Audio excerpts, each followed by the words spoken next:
අද මං කතා කරන්න ආවේ කරපිංචා ඉත්තේ කතාව. ඔය කරපිංචා කියන්නේ ලංකාවේ රුපියල් 20ට 30ට වුණත් කරපිංචා ඉත්තක් ගන්න පුළුවන් නේ මට මතක හැටියට. UK වල මේ කරපිංචා ඉත්ත 1.5යි පවුන්ඩ්ස්. ඒකට GBP 1.5ක් විතර එනවා කියන්නේ.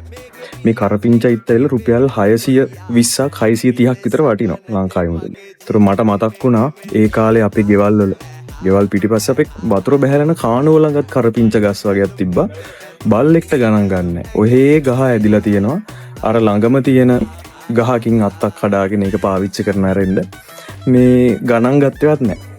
ඒකට දැන් තියෙන කැහිල්ලට අමාරුවට අර කෑමට කරපිංචා ටික දාගන්න ඕන හින්දා මේ වගේ කඩවලට ඇවිල්ලා මේ වගේ ඉතින් සල්ලි වියදම් කරලා රුපියල් 620ක් දීලා තමයි මේ කරපිංචා ඉත්ත අරගෙන යන්නේ. ඉතින් ඒ හින්දා ඔයාගේ ගෙදර තියෙන කරපිංචා ගහට මීට වැඩිය හොඳට සලකන්න ඕනේ හොඳේ.